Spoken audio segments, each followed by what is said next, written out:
Hello and welcome everybody to another Avatar: The Last Airbender draft video. You know, we got to get a little bit of a mental health break, I'm going to say, from drafting the format. We got to actually break it up by playing Final Fantasy for a couple of drafts, drafted a sweet blue-black deck, and also an equally sweet blue-red control deck. And now I am ready, okay? We had drafted a couple of good decks. Let's go back to Avatar: The Last Airbender. I've reset all the luck. I'm going to open something really sweet, and I'm going to feel like the set is awesome again in this draft. Now, before we hop into this draft, I did want to say that this video is brought to you by TCGplayer.com. Head on over to TCGplayer.com for all of your Magic the Gathering singles and sealed product needs. Whether you want to buy some booster boxes of Avatar: The Last Airbender, Final Fantasy, or Edge of Eternities, or you wanted some singles for your standard, modern, Pioneer, or Commander decks, check out TCGplayer.com and make sure you hit that affiliate link in the description below before making any purchases. Also, go to heavyplay.com for premium Magic the Gathering supplies and accessories.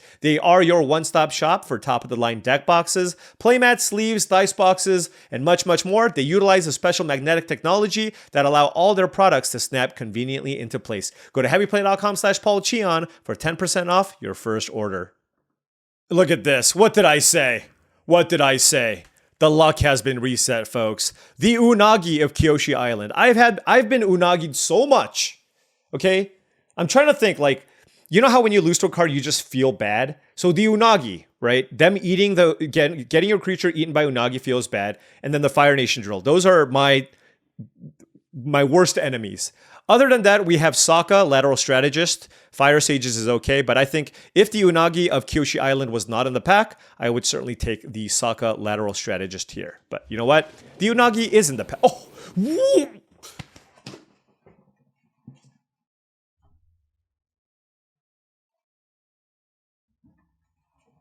How does this happen? How does this happen, folks?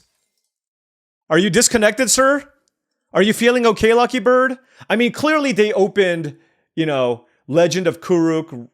I mean, you know what I mean? They opened like Rise of Sozin or Fire Nation Drill or something like that. But to get past Aang Swift Savior, oh my gosh. All right, well, you know what? I'm glad I kind of came back. I'm ready. Jet Freedom Fighter in the pack. Razor Rings, Zhang's Deserters. Who cares? I have an Aang. I mean, seriously, who cares? All right, this pack is kind of weak, though. And this is the reminder that we are playing Avatar: The Last Airbender. Look at these commons. What do I want? Well, Fire Nation Worship can be okay if you have enough creatures. Or you can take Octopus Form. There's also Raucous Audience, but I think I'd rather lean into taking a blue card or the Worship.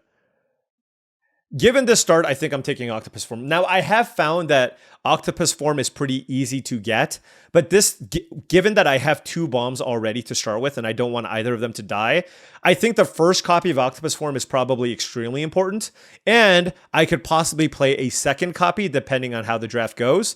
So I'm going to take it here over the Worship, although admittedly, I do like the Worship as well. All right, moving on to pack 1, pick 4. There's a Glider Kids in the pack. There's a couple of green cards, the Boulder and White Lotus Reinforcements, along with the North Pole Gates. I do not recognize Shrines as playable cards anymore. If you want to see that, go watch Kenji Draft or something. I don't know. But we're not going to do that. Fire Nation Cadets is also fine. Solid pack here, but we're going to take the Glider Kids. By the way, I'm doing a 2-drop. I'm on the lookout for 2-drops, okay? Pack 1, pick 5. The perfect example. Okay? I literally have PTSD from so many drafts where I do not get enough 2-drops. We actually talked about this in my Discord channel. Master Piandao, really solid card, right? I'm trying to be a blue-white allies deck, and this is something that I probably would be happy to play. But I already have a 5-drop, right? And I don't have any 2-drops. I am taking Kyoshi Battlefan over Master Piandao. And you know what? I don't even think it's close. Let's do it. Taking any 2-drop that's an ally that I like. Although here, First Time Flyer is not something I love. Only because in a blue-white deck, you want to play a lot of spells, a lot of creatures. Your interaction also involves Path to Redemption and Watery Grasp. So oftentimes you're not going to have lessons to actually turn this on. This is closer. I don't have an interactive spell yet, though. I will take the Path to Redemption. Oh my god. What is happening? Did everybody who drafts this format a lot just move to Final Fantasy? Invasion Submersible is literally, hold on. I think it's actually the best uncommon in the set in one of the 2 best colors in the set. So this is wild, seeing this pick 7. Blue is wide open. There's also Avatar Enthusiast and Waterbending Lesson. I am absolutely loving this start here.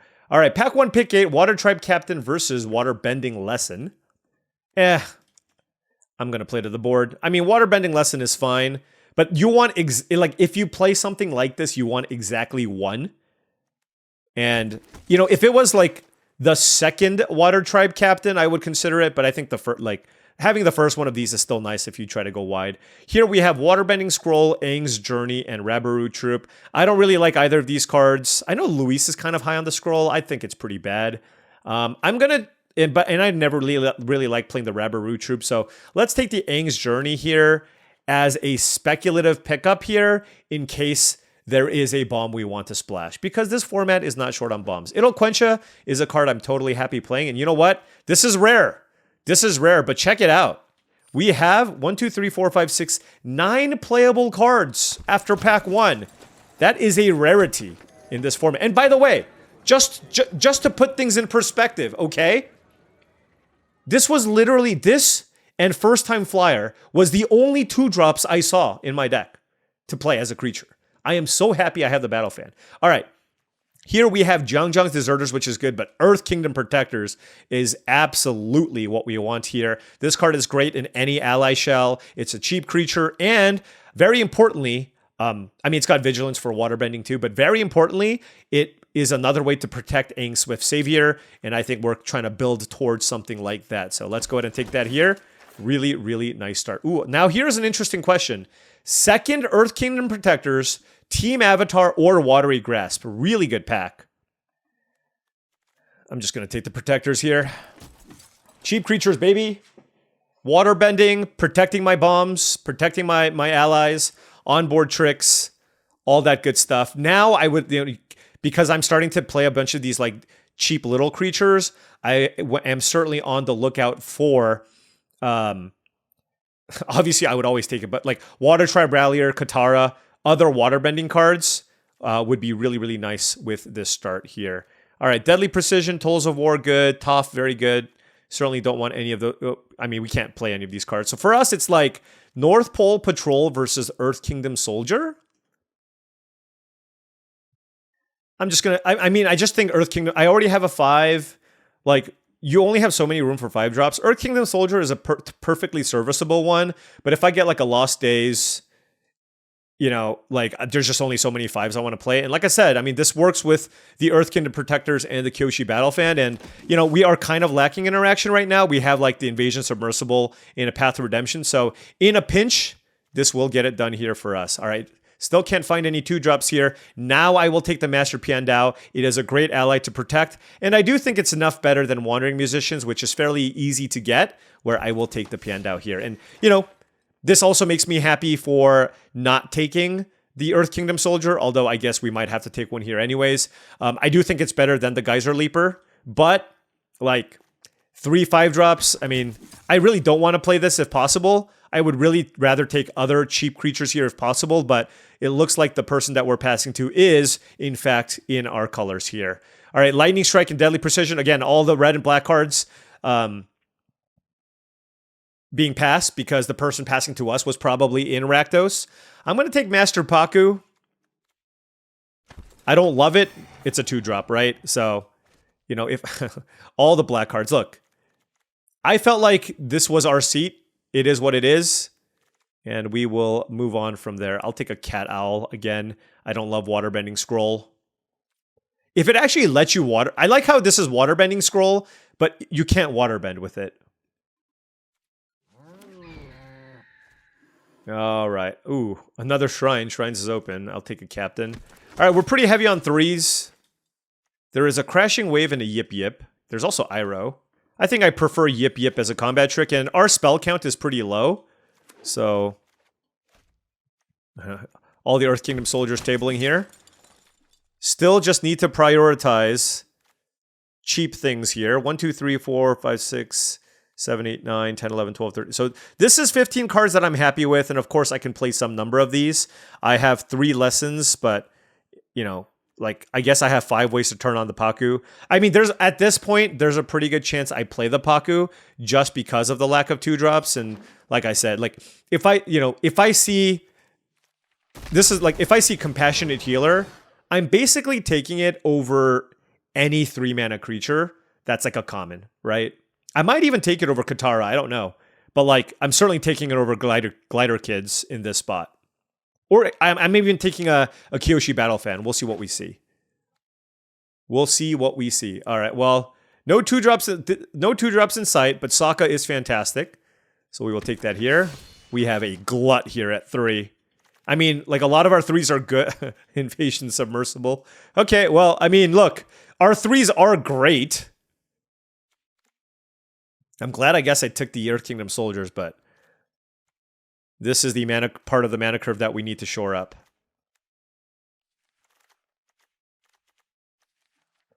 All right, still don't see anything. We will take Boomerang Basics. Decent interactive spell.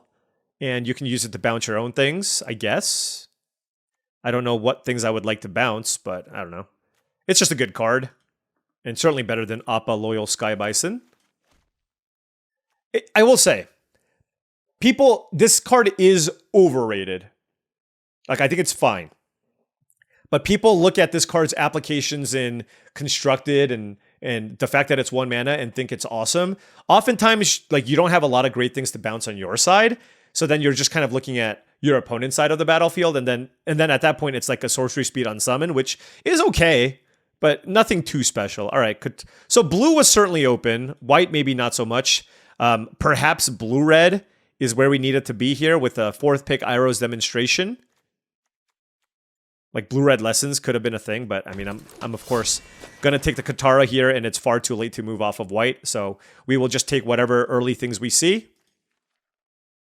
Are all the podcasts just like telling everybody to take 2-drops? Because, like, man, what is happening here? All right, there we go. Airbending Lesson is a good card. And you can argue that it is a more powerful card than Jiang Deserters. But, as Marshall Sutcliffe would say, I gotta eat my vegetables. Okay, Pack 3, Pick 6, Hama, Realm of Co.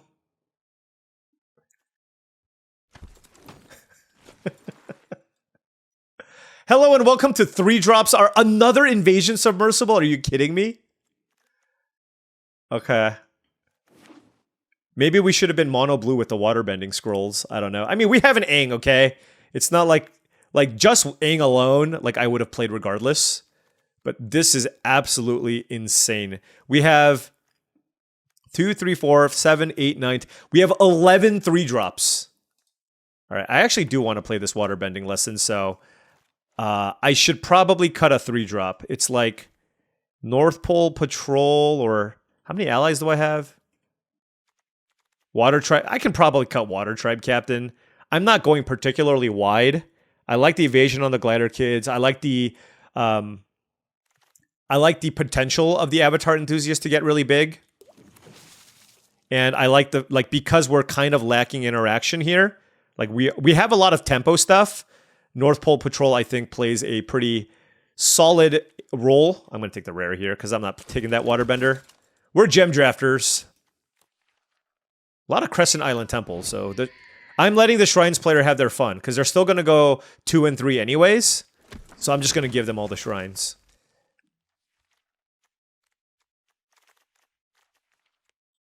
I guess there's a red 2-drop that's available. Not going to play the Appa. I just think the Appa's pretty bad. It's currently on 17 lands, sitting at a 52% games in hand win rate in blue-white. And blue-white's like the best color combination. So it's 5% below the average card that you want to put in your blue-white deck. And we have 2 5-drops already. All right. Well, we got to cut. Certainly not cutting any of the spells or any of the 2-drops. This is what our curve looks like. Like I said, I'm just cutting a 3-drop here. Yeah, let's just cut. Like, look, I don't like Master Paku. I really don't, but it's a 2-mana play. So I'm going to play that over a second Water Tribe Captain, and we have 70 trillion 3-drops. All right, well, I mean, this deck ended up being okay. I would have loved a couple more Kyoshi Battle Fans or Zhang's Deserters or Compassionate Healers, but it is what it is. Here we are, and let's see what happens. We actually ended up with more blue cards than white cards. Okay. All right. Now, before round 1 starts, I did want to say that if you've been enjoying this content and wanted to support the channel in another way, I do have a Patreon channel. That's patreon.com/paulcheon. Special shout out to all the patrons. Really do appreciate all your support. Access to the Patreon will give you access to my Discord channel, videos ahead of time that I post on the Patreon, and monthly Patreon videos. So lots of different benefits depending on the tier. Check it out. All right, on the play. I mean, look, I can't mulligan for a 2-drop, okay? So we're just playing a slightly more mid-range approach here. Our hand is pretty decent, though.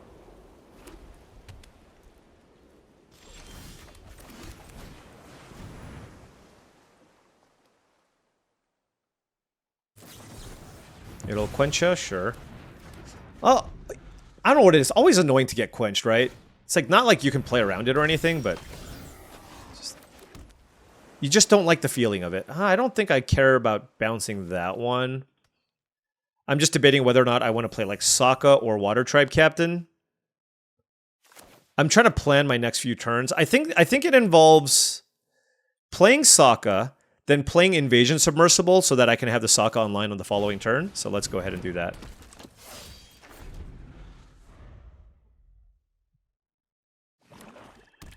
So they are Esper?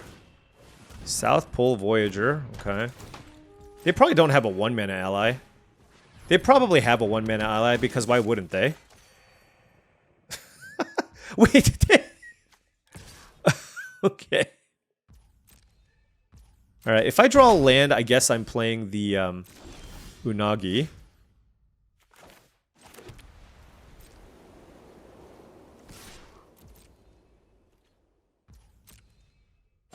Actually, hold on. Let me think. I can just bounce the South Pole Voyager. That's probably better. It's just so unlikely for them to double spell off of that thing. Yeah, let's just do that.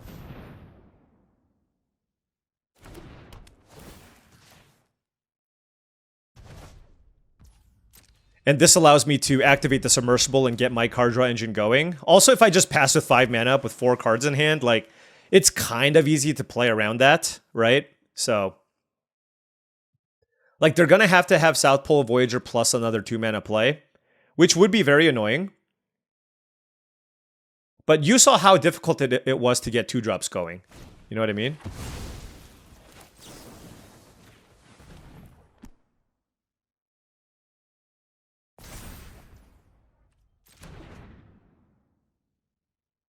I guess I could have turned this on and then cast this. Whatever. Okay, South Pole Voyager.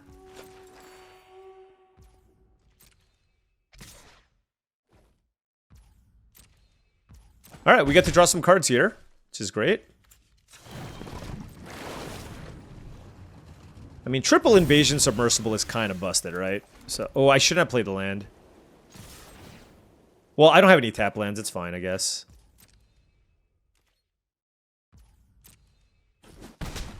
Alright, well, this is obviously looking excellent here for us. Let's see what they do. Look, if they play 2 allies this turn and try to draw a second card off the Voyager, or play like a Kyoshi Warriors, we get to just jam the Unagi and draw like a bunch of extra cards. So, really, really good spot here for us. Foggy Swamp Spirit Keeper, sure. Do they have another ally? They don't, and they're keeping this back. Well, I still should play this out, so...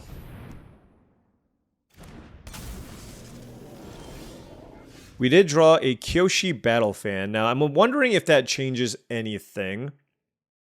The problem with the Sokka now is they can double block with Foggy Swamp Spirit Keeper and First Time Flyer to kill it. So I think I want to attack with, like... I don't mind trading Unagi for these 2 cards. I don't know that I want to attack with the Sokka. What I can do here, let's play the fan. Move the fan over to the submersible. And then attack with Unagi and submersible and see what happens. And then I can play the Water Tribe Captain. God, how bad would Master Paku be? Am I just not supposed to play Master Paku? Even though it's a 2? You know what I mean? So this doesn't really work. Okay, I mean, that's fine, but I still... Because they changed the rules with how you assign damage, I get to still kill first-time flyer here. They get to gain a bunch of life, I guess. But we get to play Water Tribe Captain, and then next turn, we have a much better attack because we can activate Water Tribe Captain and move the Battle Fan. They're down to 3 cards. There's a Knowledge Seeker, okay. Not an ally, and... Okay, their deck's all over the place. Like, splashing this is kind of ridiculous. Alright, how do I want to go about this now? So the 1/1 can't attack. Unagi certainly can attack. Water Tribe Captain can attack. And Sokka can probably also attack. I think we move this here.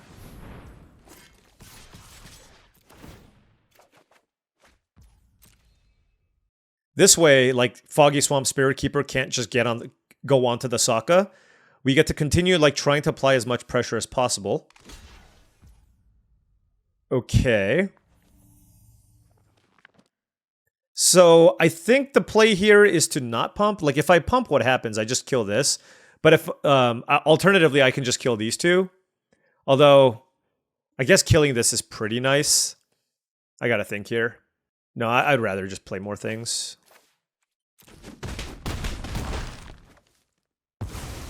I mean, I still have an Unagi in play. If they draw cards off the Foggy thing, I draw more cards, right? So...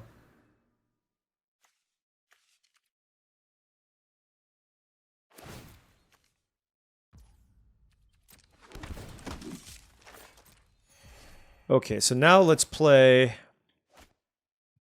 Glider Kids or North Pole Patrol?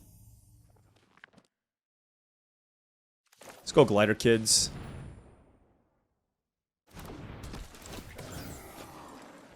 Let's bottom the land. Let's move the Battle Fan. I mean, the thing is, that's the thing. Like, the Battle Fan is not just like a 2-mana, 2-1 ally that helps you waterbend. Like, moving the equipment is actually relevant too. Oh, okay. Okay. Legend of Yang Chen. Alright, I remember why I hate this format. I mean, to be fair, I also have my rare. Yeah, that's wonderful. They just top-decked it, right? Oh my gosh. God, I just hate this so much.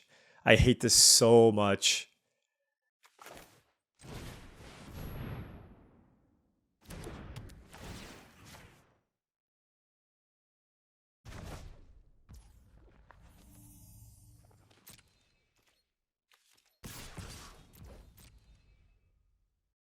I mean, if they want to trade South Pole Voyager plus Protectors for the Water Tribe Captain, that's fine.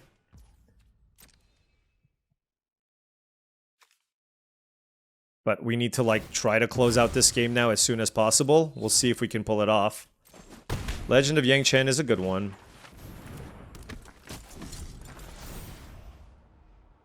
I have no cards. Would you like me to draw cards? Like, if they're behind enough, they might need to. But we'll see. Like, that was such a good answer to the legend, to my Unagi, because it doesn't target. Right?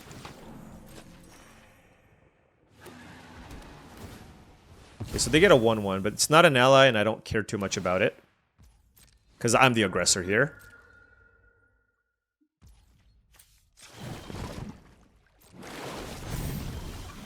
Oh, hello? Hello? I think that's lethal, right? Let's pacify you.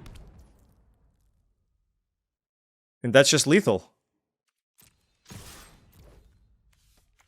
Whew, okay. Okay. Let's go! We beat the Legend of Yang Chen! Oh my gosh, okay. That got dicey. I mean, they certainly had a lot of power. They had to go into 3 colors. But, I mean, our deck's got power too. God.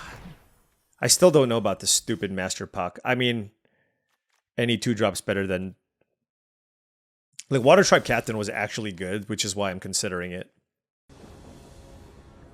Alright. Ooh, we drew Aang Swift Savior. Very happy about that. We are on the draw, and they have a 1-drop? It is a Grand. Okay. That is a problem. They're gonna get like 2 loots off of this thing. Maybe 3. Because I just don't have any 2-drops here.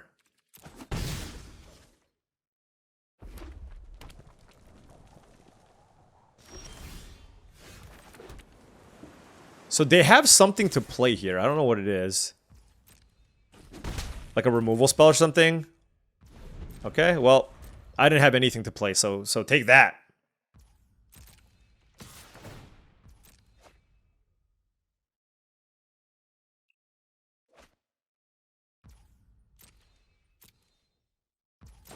Well, our hand has 5 3-drops in it, which is not a surprise. I guess Master Paku Hero would have been good.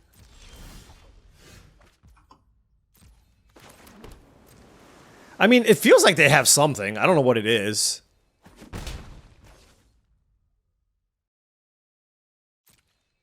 But if they're going to play a draw-go game, I'll just play it with them. It's fine.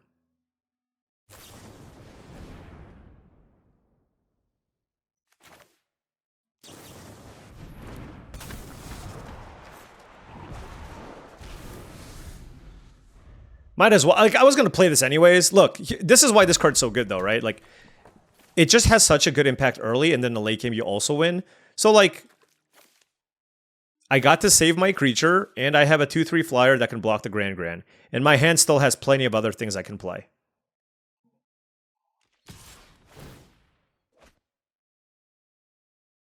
I mean, this is just an absolutely insane attack.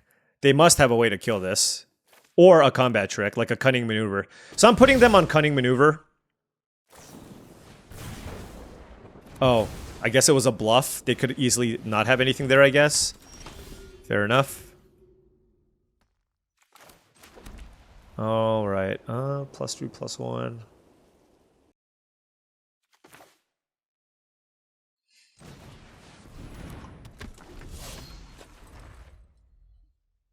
Like, if they attack with the Grand again...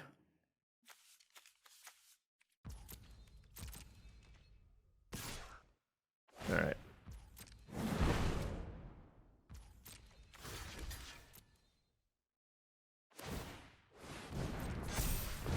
Alright, well that took their whole turn, so...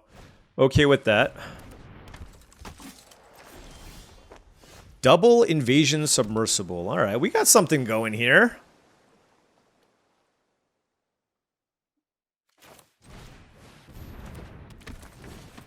Let's get the Avatar Enthusiast going.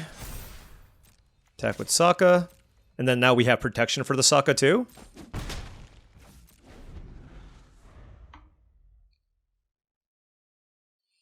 Unblockable Grand? Sure. I mean, drawing a land next turn will just be insane, right? Because then I can just go like double Submersible. They can't make the Fire Sages unblockable. We have a very, very annoying board to handle, and they're tapping down a bunch of blockers by doing this, so...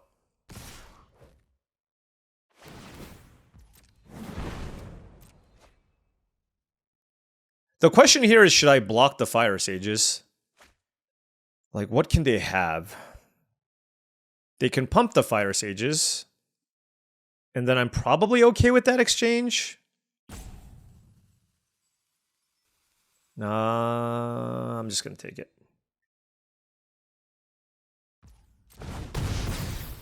I think this is okay. I think we're in a pretty good spot here. They didn't even use their mana on the Fire Sages, so just to the 3.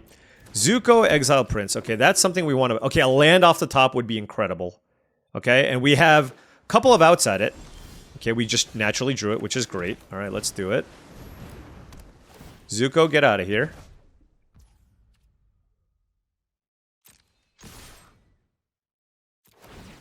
Let's draw another card. Okay. 13 to 10. Do I want to save the Submersible and just play Glider Kids? I think so. I wasn't sure what I was going to do after that attack. So, I mean, I could have maybe gone in for an extra point of damage here. But our board looks quite nice. That Earth Kingdom Protectors, is, I'm sure, is making things super annoying for my opponent. They're already down to 10. And we have a lot more pressure here. I mean, look. 3 mana, bounce their 4-drop, 3/3 immediately, right? So they're digging here, but, like, this is pretty bad. Right? Like...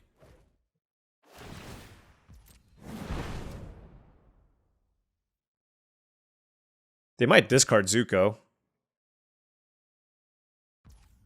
Yeah, I'm just double blocking at this point. Bring it on.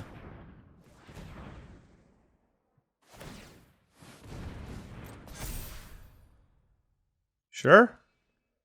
We'll trade your 4/4 Fire Sages for my Sokka. And 2 of your mana. Right? And I get to stay at a nice life total. That's a good card. Very good card. They're going to bounce the Enthusiasts. But they are super behind here.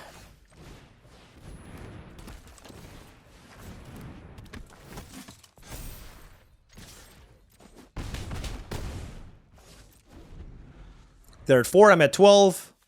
I have the Protectors. I have an Invasion Submersible in my hand. And I can tap something down with the North Pole Patrol.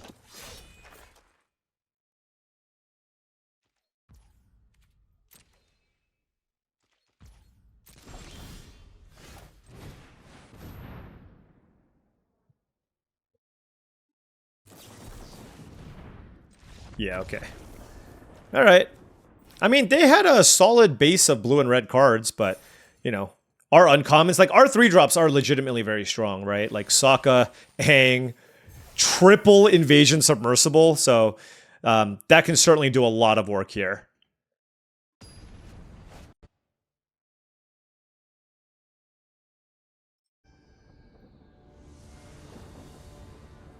Alright, opponent on the play. No, yeah, let's... We don't have 2-drops. But boy, do I have 3-drops. Oh, gosh. Okay. Alright. This is one of those, like, I feel like I'm a dog, right? They are on the play with a turn 2 shared roots with a multicolor deck. That's exactly the start that you need to be able to keep up with, you know, whatever the blue-white ally curve-out creature decks are capable of. So, yeah. Wall top sentries, I was expecting something stronger, but now they're at 5 mana. Okay. They played something stronger in the Earth King. Love it. Love to see it. Alright. Well, we drew Katara, but... Okay, what do I want to do? I guess I'm kind of like digging for something. Okay, that's really good. Okay. I mean, that's literally what I was digging for. Here's the thing for me. They have 3 cards in hand. Earthbending Lesson. Oh my gosh. Okay. That's a non-land permanent, right? Okay. So this is what I gotta do. Because they're gonna attack with both their 4-power things. Obviously, I just can't, like... I mean, we're in a dire situation, right? But we double block here. We take 4. And I can't figure... Yeah, and then Sokka dies. They get a land back.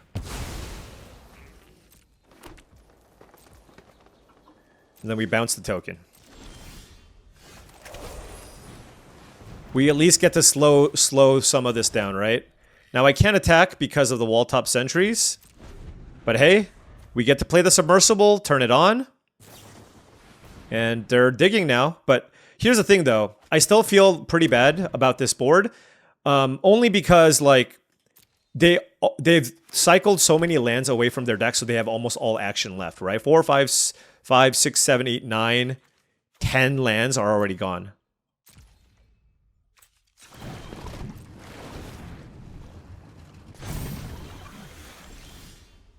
Boomerang Basics is interesting. Well, let's play Master Piandao. Seems quite good here. There's no way they're playing Sokka's Haiku. I mean, yeah, we got quenched. That feels bad, but the thing is I have 2 3-drops in my hand, and this actually attacks through the sentries. So I think this was still fine. I'm sure they're happy they just got me with the It'll Quencha anyways.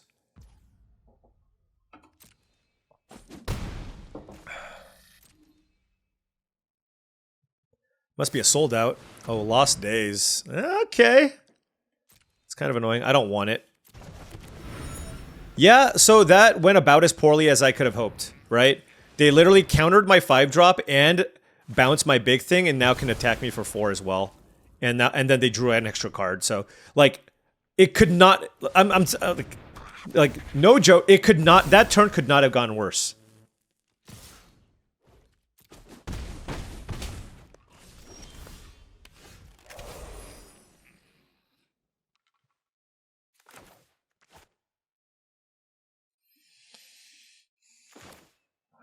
Five, 3, 3.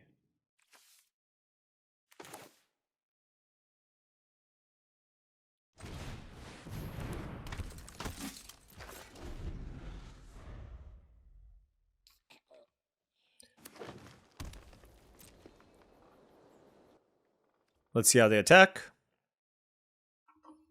It's kind of a tricky spot, right? Like, Badger Mole can attack because it's going to get them a land, and it's going to kind of force me to double block.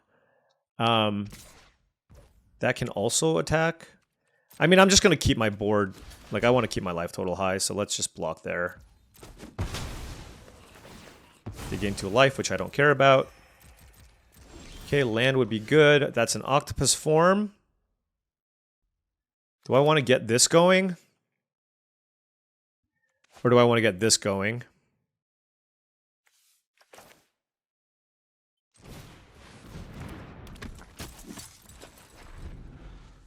I'm going to hold off on Katara for now. Alright, come on. You got the Earth King and the Legend of Kuruk. Games go long enough. If the game goes long enough, this happens.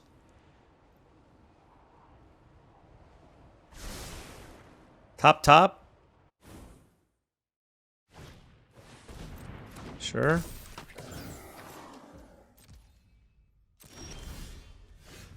Alright.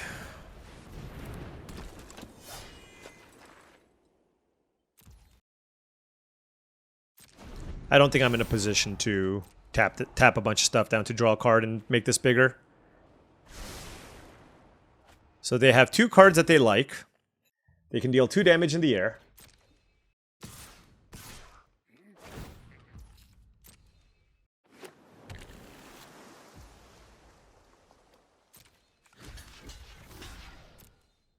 I think I need to keep Katara around.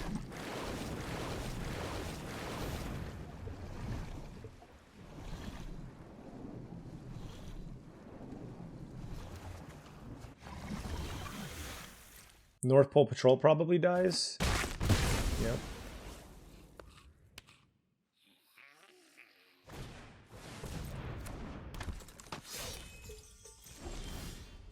Okay. 2 cards in hand. I'm trying to fight the good fight, okay? I'm trying.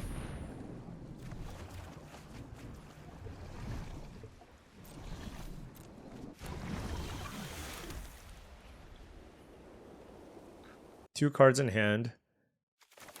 I don't like it, but I'm going to do this to slow them down.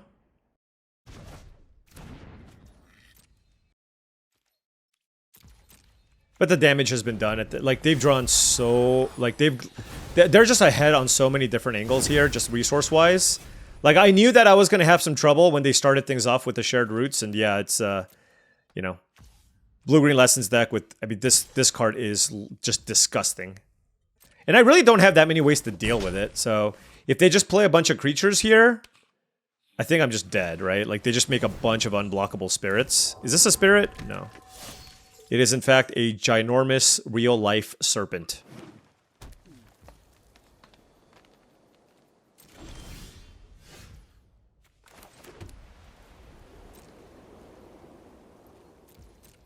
They probably have a Lost Days or something. Heartless Act, sure.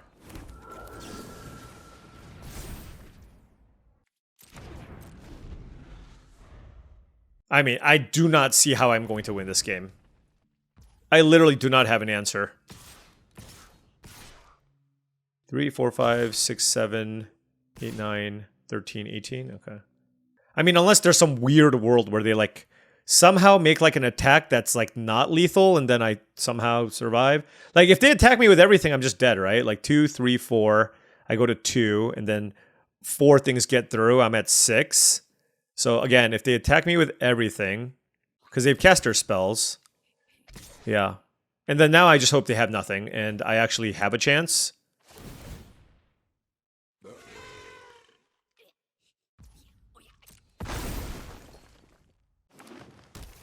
Alright, let's play Unagi. You can block here. You can block here.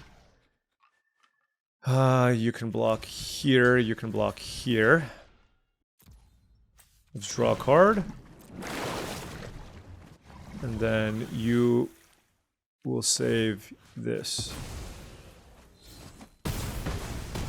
Hey, you know, honestly, at least we got to pull off a spectacular turn, right? That was a really good turn. We protected our creature against a removal spell. We got down to 2. And they made an attack that was trying to go for lethal. The problem is I can't deal with 2 spirits and a 2/3, right? So, you know. Like I'm going to do this and hope. All right. Good game. Really great deck opponent. I cannot handle the Legend of Kuruk. Too strong. Too strong. But we got bombs of our own. I mean, we started out with an Aang and an Unagi. Now, Aang is certainly on that same level, but the Unagi is not. Like, Unagi is good. Legend of Kuruk, Earth King are top. Actually, where is the Unagi? Like, how good is the Unagi? It's about as good as Earth Kingdom Jailer, it seems. Opponent on the play. I have a 2-drop, okay? I have a 2-drop. I would like a 3rd land here, though, but I do have Aang. My hand is fine. But anytime my opponent plays a turn 1 Callous Inspector, I just go, am I going to get, like, cheesed out and they're going to, like, attack, like, are they just going to, like, sneak enough damage just to get me?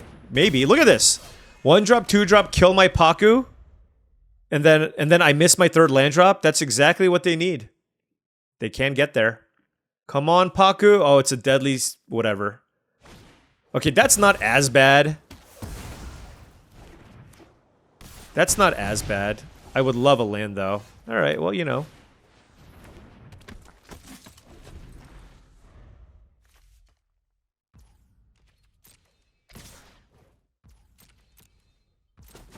What am I going to do? Not keep a hand with all 3 drops, island, and plains?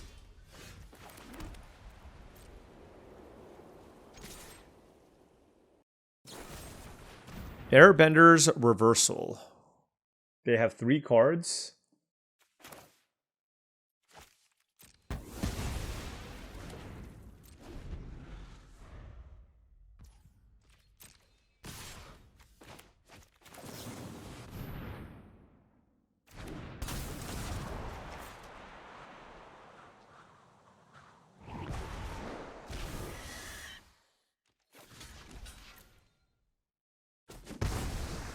Alright. You kill my 1/1, I kill your 1/1. Earth Kingdom Jailer on Aang is like... I guess that's fine. So what happens if I bounce this, then Aang comes in and I can't exile anything? So I guess that's like not particularly great. So I kind of want to wait on bouncing this until they play one more thing, right? Yeah, that's kind of where we're at. So we'll go... I'll go Katara.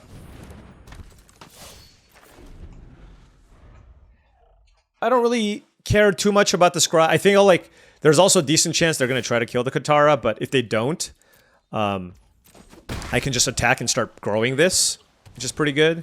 Kyoshi Warriors, sure. Okay.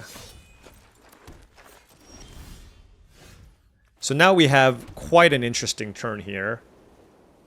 I can bounce the Earth Kingdom Jailer, slow them down, then I can play the Aang and kill the token, I guess? Sure. And then I can keep up Octopus Form.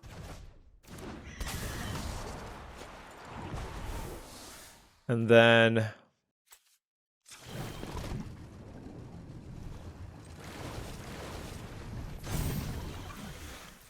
I mean, this is like a pretty face-up Octopus Form, but whatever. I get to grow my Katara into a 3-4. I have a Submersible to trade with the Kyoshi Warriors, which I don't care about. I'm at 12 life, so I'm obviously playing defense here. They could have a Wrath. They just played a land. Although if they had a Wrath, they would have cast it. So now they have Earth Kingdom Jailer, but they know about Octopus Form. Like I said, this is a very, very obvious Octopus Form. So...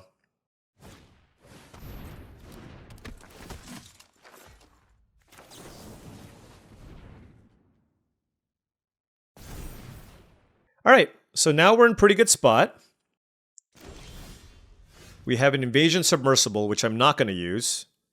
If I play this, can I draw a card? I cannot.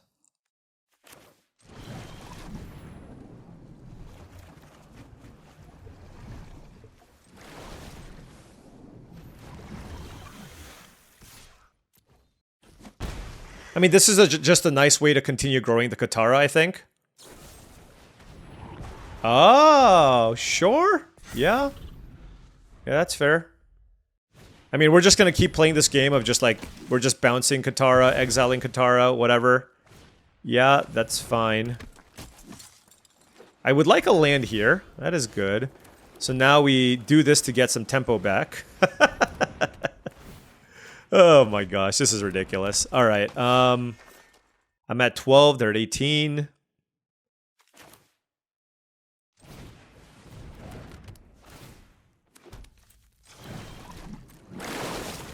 All right. Like, I'm just playing an attrition game at this point. Like, yeah, and so look, they're not even playing the Earth Kingdom Jailer out here. They're just trying to get something big in play. Now, keep in mind, I can flip the Aang here now, but if I do, then they can kill it with the Earth Kingdom Jailer, so I do have to be mindful of that. All right, so I think the plan this turn is to just play as many things as I can.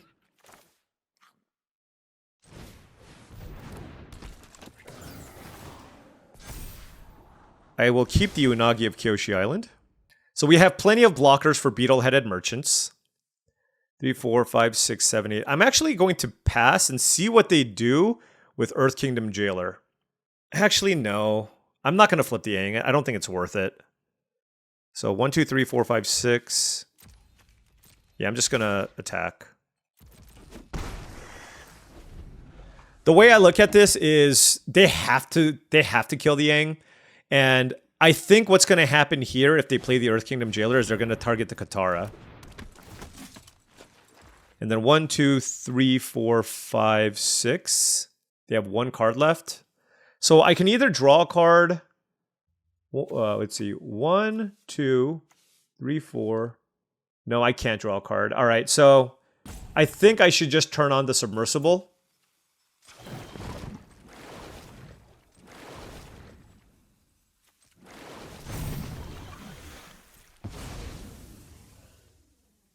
Wow, do they have a removal spell here too? We're also drawing the Unagi. I mean, if they attack me with the merchants, I kind of have to block.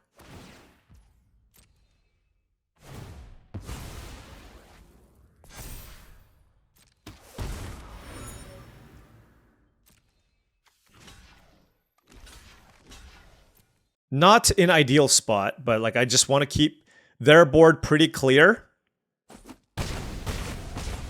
Okay. What did they kill? Submersible? Okay. Path to Redemption. Wow. Alright. Okay. What now? Transforming this doesn't do anything.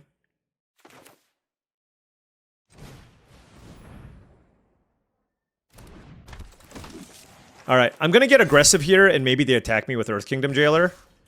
Let's attack.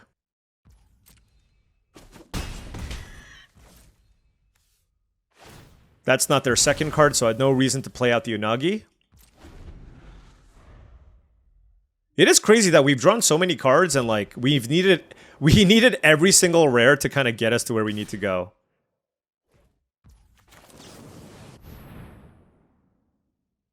Haumph.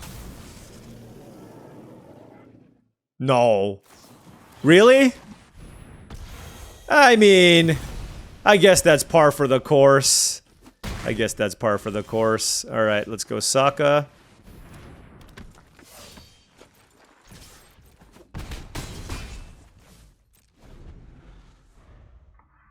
I mean, they're at 4 life. What can they do? They should exile the Aang, and that gives them another 1/1. I do have a Yip Yip. I have 2 damage in the air at least coming in.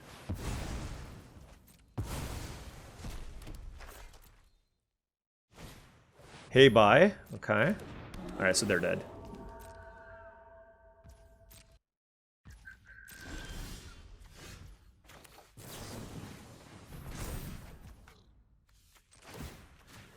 Alright. Solid, you know, solid black-white configuration of cards. Nothing too crazy bomb-wise, though. And so we were able to handle it. So I think I'll give credit to my opponent for putting up a really, really good fight when I was the one playing, like, all the rares and stuff. So, yeah, props to them. But rares are strong. Okay. I'm going to look this up just because I'm not entirely sure. Alright, I'm going to keep this hand. You know my curve, etc., etc. I can't mulligan.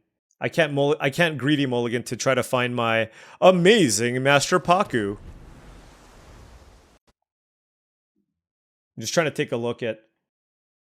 Alright, Aang, you know what? That's okay. That is okay. Alright, planes. Yeah, I kind of like this. This island's kind of cool.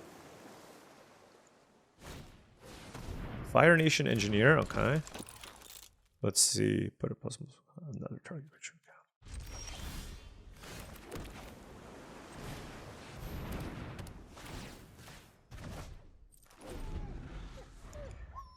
down. Tempo.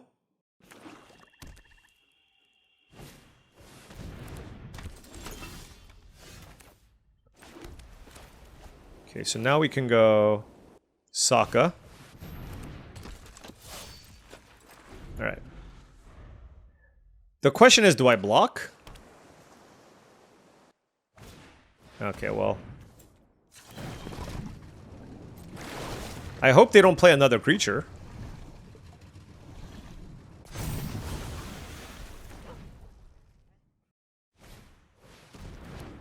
They played another creature. I guess that's annoying. They get a counter.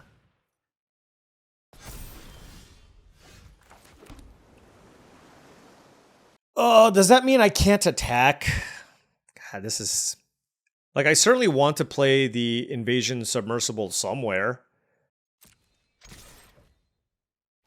I'm going to hold off on this until they put more counters on things. Jiangjiang's Deserters doesn't seem good enough here. I will bottom. We'll just play a couple of things here. This is like the most annoying thing to bounce, and I don't have that much hard removal. I do have a million Invasion Submersibles, though. So, we can try to play like a little bit of a tempo game here, but this card's definitely performed better than I would have expected it to. I just thought the body was a little too weak, but it's like not hard to trigger this in a lot of different ways. Like attack with the Hawk, pump the Hawk, you know what I mean? And like, do I want to bounce the Hawk? Right? Do they want to deal extra damage to me? Who knows? It looks like no. Okay, that one I'll bounce. It's a 4/4. They have 3 cards. Yeah, and they can't replay it, which is great. I'm just wondering whether or not I should play out this Katara. If I do, I would get less damage in to pump the Katara, but I also feel like I probably need this as a way to draw cards. So maybe I'm supposed to hold off on it, but like if the games go longer too, I don't feel good about my spot.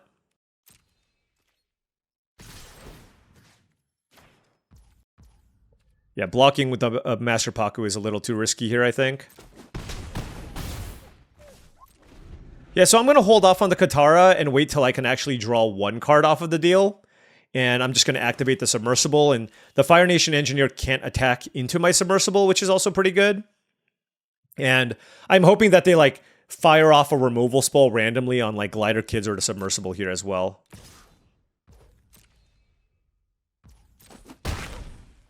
This is a card I think I actively don't like. It's a fine playable card, but I have been less than impressed. Okay, so they're going to get kind of tempoed out here, probably. All right. Let's see. I'm certainly bouncing the Canyon Crawler. 3, 6, 9. What other... Okay, let's play this first. Oh, wow. Okay. Decline. Let's pitch an island.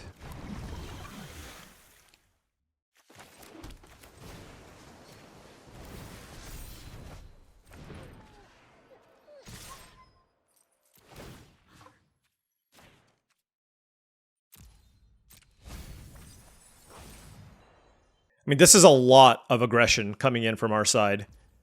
They took it all. Do you like the Fire Nation Engineer that much? Like, you have to think if the game goes long, you're okay. Wow. I mean, okay, so they can sack the food. That puts them to 4. Corrupt Court Official doesn't do much. Are they going to still attack me with the Messenger Hawk? Maybe not, right? So they need to play another relevant thing and probably want to gain life here off the food. I wonder if I can mill them with Paku. They passed, okay. Wow! That was just absolutely absurd. Third Invasion Submersible. Let's bounce the Messenger Hawk. And we will be attacking with everything. Sure.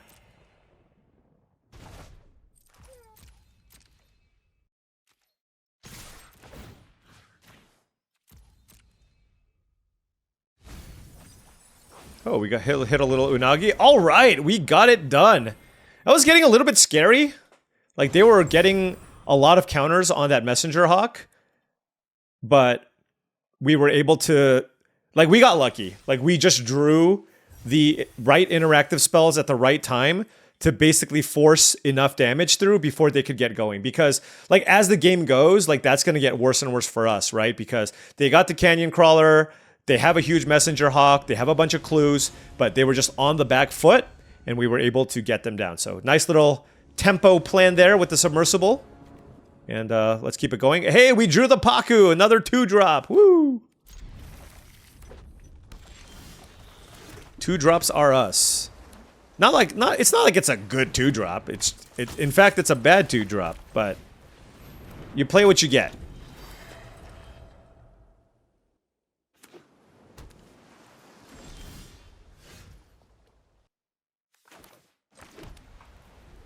So they have, like, Quench mana, Lightning Strike mana. They have, you know... I mean, whatever. If they counter or kill this, I don't care.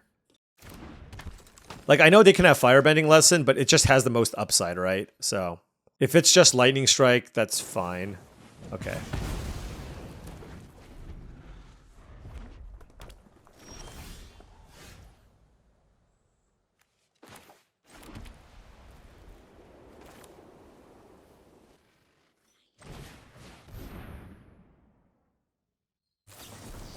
God, they were so excited for that one. Look, I know for a fact that they're holding this card, right? So it's just like, I'm just trying to play my worst threats. And they're not doing anything else here in terms of getting anything online. Alright, I think now I should probably play this. If they have a second Quench, so be it. It's not something that you should play around too often. Alright. Good for you.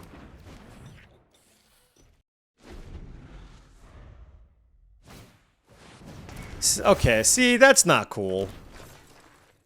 This is just not cool. That's all I'm gonna say.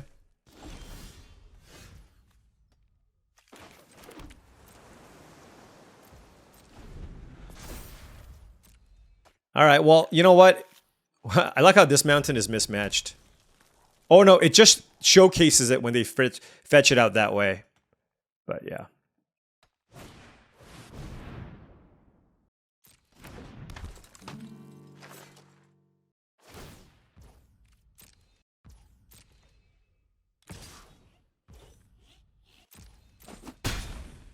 Whatever.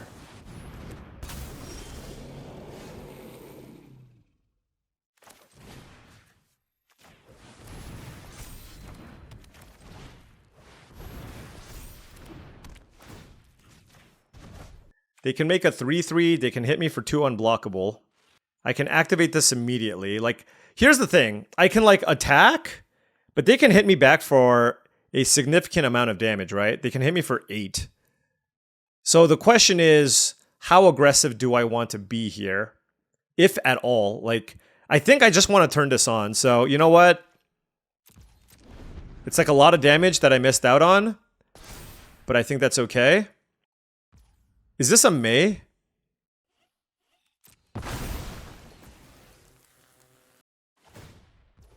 Alright, they're just getting in for 2. It's not too bad. Like, I don't want to target their graveyard. Well, I guess they already have 3 lessons in their graveyard. You know what I mean? Like, it's kind of awkward doing this against the lessons deck. Like, if they have combustion technique, it's pretty bad. But I also don't really want to mill myself, you know? So I guess I'll just target them. This is a non-land permanent.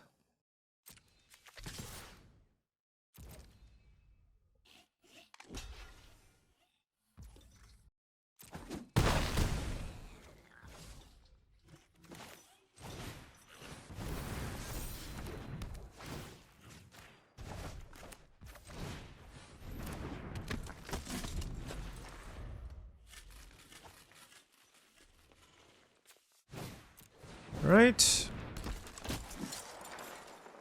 3 cards in hand, so you know they got something going there. I guess I should have kept up a white mana for Yip Yip.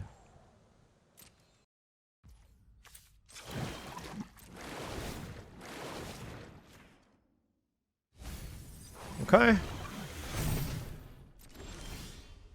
That is a land. Alright. Let's play the land and figure out how aggressive we want to be. I think it's just attack like this. They should block with the land. I don't know what they're doing. Sure. I'm not going to mess with... I'm going to keep this Yip Yip in my hand. I'll just trade for one of these tokens.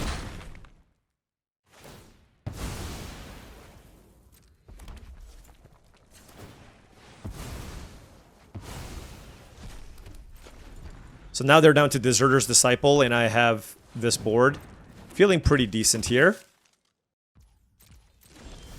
Sokka, that's a good draw.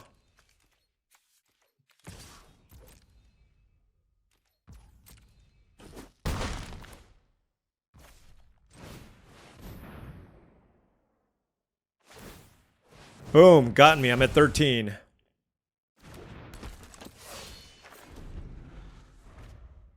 They're at 7 life.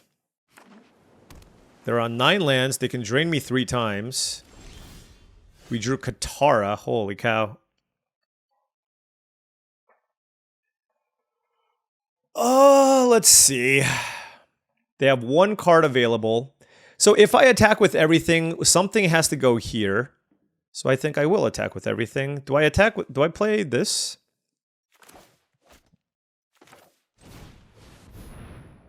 Because I have a bunch of vigilance creatures and they might die, so.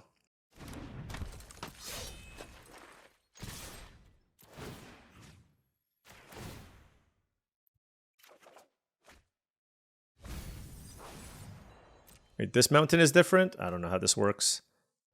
So yeah, they got a block there. Sokka gets blocked. 3, 4, 5, 6. I guess I don't technically have lethal. Alright, they're 4. Play the land. I don't care about pumping this up. And they're just not close to killing me here.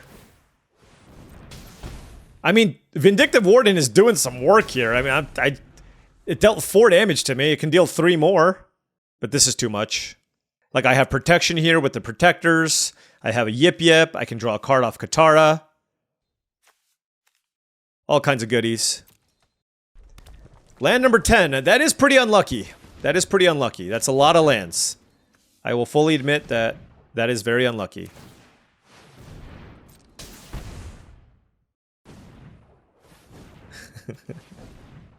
Okay. They are getting their 5 seconds of fame here. I mean, if there was like an 13 damage to each creature? Are you kidding me right now? Okay. This is not an ally, right? Okay, hold on.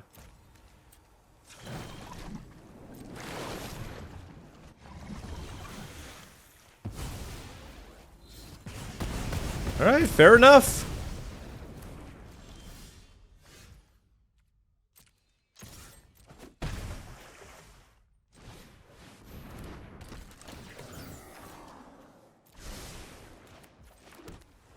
Protectors for the win, though, right? Like, we have 2 creatures. All right, Blasphemous Act was certainly a good one. And that is a grand. Okay, so some decent stuff. They actually had a fine curve. They had a bomb sweeper. They had a lesson strategy going. And fortunately, we were able to get that one done. All right, 5 and 1. 2 more. All right, on the play. Master Paku is like, he's like our cheerleader. You know what I mean? He's like, I know I'm not that great, but I got you, man. You need a 2-drop. I'm right there. I'm right there.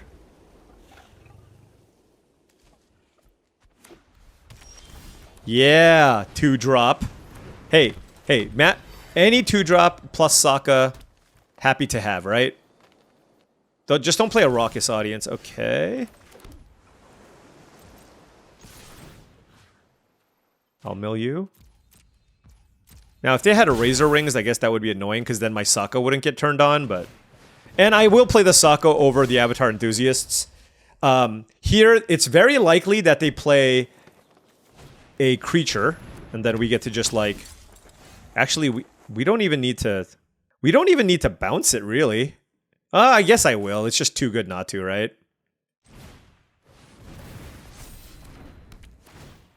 Because I can actually turn this on this turn. Because Sokka has Vigilance. Tempo!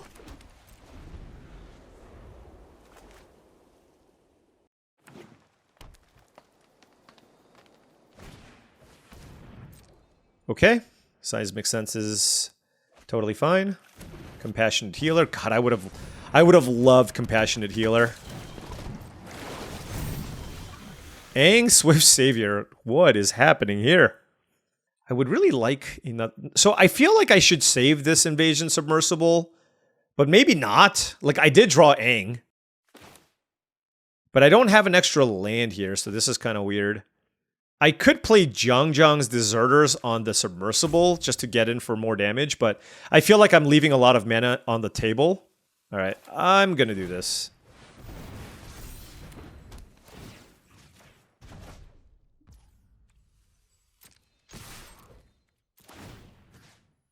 Maybe we draw a land. Land would be good.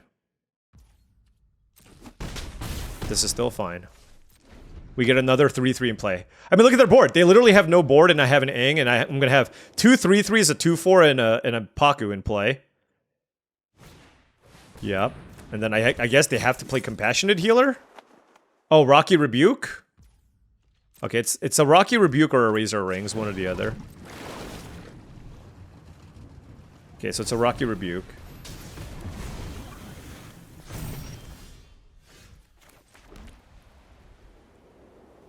We are 1 mana short.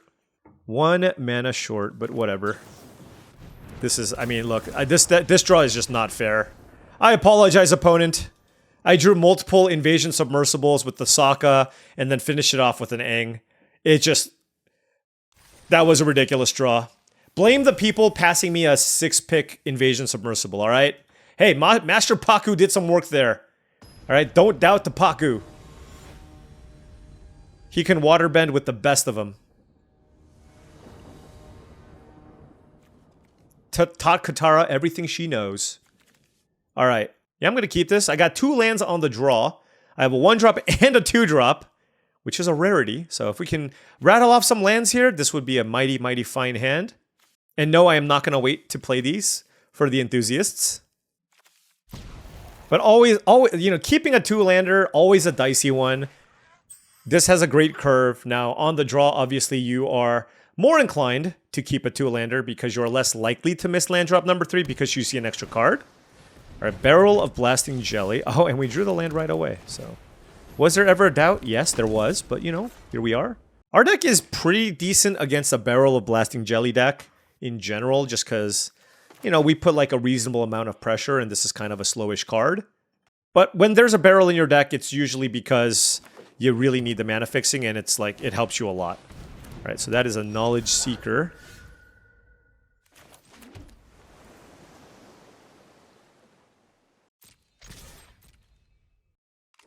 Sure. I think I'm okay with that exchange. Like, if that thing grows, it's kind of a problem, and, you know, I don't really have any big allies worth saving right now. And so, we'll go with this. Now, obviously, I don't know the complexion of their hand. Oh, so I guess I shouldn't have attacked because they missed a land drop. So now if they draw a land here, I'm going to be kind of sad. All right, we drew a couple of lands in a row. So now next turn, like any ally, Invasion Submersible, Aang, just any permanent to play to punish them would be great. And there we go. There is a Glider Kids. Let's hope they don't have an Idolquentia. That's huge. If they did, then they would just, then they would have a chance. Now, I think it's really difficult for them to come back with this board, right? Like, I have Octopus Form, Unagi, and a good board in there at 13. Like, they absolutely have to draw land here. That's really unlucky. I mean, they also kept the 2-lander on the play with a Knowledge Seeker, cracked the clue, and missed the land drop. That's rough. That's rough. It happens, but it is rough. And was that the trophy? I think that might have been. Maybe we're 6-1. Oh, that was the trophy. I just totally lost track of everything because the last 2 wins were on the quicker side because we drew really well. And all right, back to our winning ways. You know, sometimes you just need to take a little bit of a break, right? You know, like, I think I was playing this format way too much. I was drafting like 4 or 5 times a day. I did like 27 seal decks. So I just, you know, when you play a format that much, any little card you lose to, it's not the first time you've lost to that card, right? It's like the 10th time you've lost to that card. So, you know, the frustration does build. So I feel like getting a little bit of a break, playing a little bit of Final Fantasy, one of the best formats in my opinion, and then coming back to this was good for us. Now, of course, we also definitely got lucky, right? We opened in Unagi, and for whatever reason, we got past an Aang Swift Savior. Blue was somehow wide open. We got a bunch of Invasion Submersibles. Obviously, I would have loved Forecasting Fortune Tellers, Compassionate Healers, and what have you. But, you know, in a pinch, the Master Paku still got it done for us. I don't think this card is good, but it is just so important for you to respect the mana curve with what this deck is trying to do. Literally any, like, I would have played 2 mana, 2/2 white ally, no text. I would have. Like, I think that's probably better than Master Paku in a lot of instances. But yeah, we had a lot of premium cards. 3 Invasion Submersibles, Aang, Unagi, Sokka, right? Katara. Although Katara a little bit worse because we don't have as many cheap things. Our interaction was a little bit weak. We got also lucky there. If my opponents, I mean, we beat some cards like the Legend of Yang Chen, but we did lose to the Kuruk, right? So, yeah, I mean, that was obviously an issue. We had a lot of ways to bounce things, but if they have like a good permanent that enters a battlefield and has a really profound or strong effect, then we're going to have some issues. But we certainly had plenty of ways to slow our opponents down, and we were able to get it done with our first trophy in a lot of drafts. I think it was like, I haven't trophied in a TLA draft in like 5 or 6 drafts. So this is a good feeling.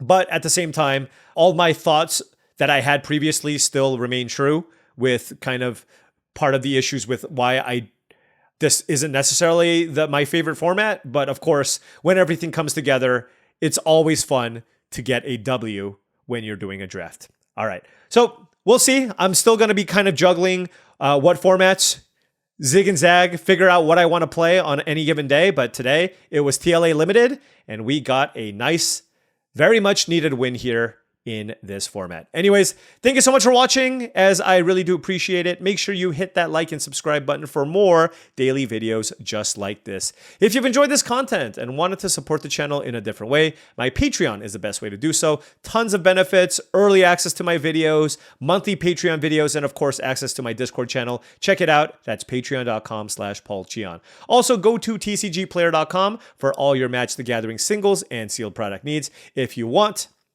to buy Match the Gathering products, if you want Match the Gathering booster boxes, or you wanted some singles for your collection or your constructed decks, check out TCGplayer.com. Make sure you hit that affiliate link in the description below before making any purchases. Last but not least, go to heavyplay.com for premium Match the Gathering supplies and accessories. They are your one-stop shop for top-of-the-line deck boxes, playmat, sleeves, dice boxes, life pads, and much, much more. Go to heavyplay.com/paulcheon for 10% off your first order. Thank you so much for watching, and I'll see you tomorrow.